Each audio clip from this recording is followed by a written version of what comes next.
I honestly don't know when this video will finally load, but we've got to do the daily financial news anyway because that's what I owe you. And let's start off with pending home sales. And folks, all I got to say is nailed it. I indicated several weeks ago, if not a couple of months ago, that we were going to take out the cycle low for home sales as home buyers retreated, as the election and all of the nonsense going on in the economy was going to restrict demand even if interest rates fell. And lo and behold, folks, we got pending home sales now. That is the worst on record. Let me say that again. We are talking about the worst on record, taking out the cycle low of the pandemic low from March of 2020, folks. Yes, the housing market is in worse shape than the pandemic, when it was essentially illegal to sell homes. It is pretty mind-blowing. Folks, home sales were down 5.5%. Expectations were a positive 0.2. And last, of course, was a positive 4.8. Again, folks, nailed it. We were right. We are going to see a cycle low in home sales. Again, pending home sales, the worst on record. A couple other things to note of the day. Let's talk about Dollar General. I don't know if you've seen Dollar General, but their share price went down 25% as their CEO said, financially constrained consumers. The retailer cut outlook. Again, remember, folks, we've been talking about retailers in the trade down. We've talked about Nordstrom's to Macy's, Macy's to Target, Target to Walmart, and Walmart to Dollar General. I have to ask, does anything actually sell for $1 anymore? Are we just seeing maybe inventory selection and options at Dollar General really deteriorate as inflation takes hold? It's pretty scary to think about that Dollar General just lowered their forecast. Want to highlight Frank, Old Guy REI, for doing another amazing accountability group number 9, 2.5 hours, where you, the school members, were asking questions. In this episode, we talked and reviewed an inspection report. We talked about solar-powered vent fans, firewalls, ridge vents. Folks, I have to admit, I don't know what that stuff is, but Frank does, and the accountability group every Wednesday is the place to be. Again, pretty amazing. How about Q2 GDP? I don't know if you caught this, but Q2 GDP last was reported at 2.8. It was expected to be 2.8. Actually came in at 3%. So again, GDP is higher. I don't know about you, but can the Fed really cut rates with GDP at 3%? How about 3% GDP and weekly unemployment claims staying at near the cycle lows, 231,000. Estimate was 232.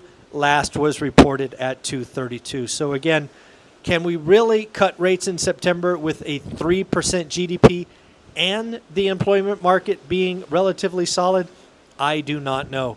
How about Fed President Bostic? Does he agree with me? I don't know. He is saying, still waiting on data to be sure it is time to cut rates.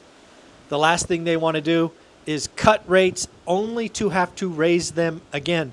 Folks, this is the 1980s scenario all over again, where Arthur Burns cut rates only to have the next president come in and raise rates. This is an interesting thing to think about. I've got 2 pages of notes, and it's really cold and really windy, so hopefully you can hear me okay. JP Morgan, the Fed has been shaken from the soft landing labor market to deliver steeper rate cuts. JP Morgan says, buckle up, folks. We've got 100 basis points coming in 2024. How about some earnings? CrowdStrike. Obviously, CrowdStrike had that nasty bug release or patch release that turned into the blue screen of death. They beat top line, beat bottom line, but lowered guidance. They actually estimated their impact from the computer outage would only be $60 million. I don't know if you heard this, but I think Delta is going for $300 million. Pretty crazy. Salesforce beat top line, beat bottom line, announced a $10 billion stock buyback. Affirm, buy now, pay later, beat top line, beat bottom line, impressive growth. I have to ask you a question, though. Is a firm, again, buy now, pay later, is it a good thing that they're growing in this environment?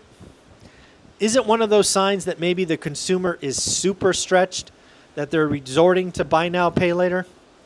I'm not sure. Call me questioning. How about NVIDIA, the most important stock in the most important market? NVIDIA beat top line, beat bottom line, but guidance wasn't quite what the market was impacting. There's expectations. There's the whisper number, and then there is NVIDIA. Pretty crazy to look at. How about an office in Chicago? Office in Chicago was once valued at $29.7 million, now at $8.7. Pretty wild. If you want to check out the address, 332 South Michigan Avenue. Shout out to Warren Buffett. Berkshire Hathaway is the first non-tech company to be worth $1 trillion. Yes, $1 trillion. It's with a T. Youth unemployment in the United States now stands at 9.2%. Youth unemployment is 16 to 24-year-olds. And then finally, Supermicro with a Hindenburg report, basically a short seller saying, no bueno, you've got some problems in your filing. And lo and behold, Supermicro kind of, I don't know, they stepped on it. They now have delayed a filing. Is this a sign that the short seller is right? Is it a sign of something else? I don't know.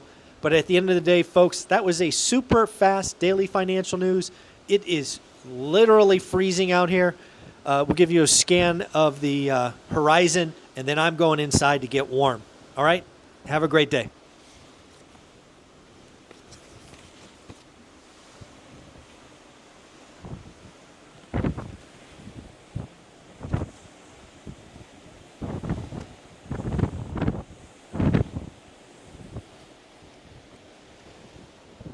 Take care. Bye.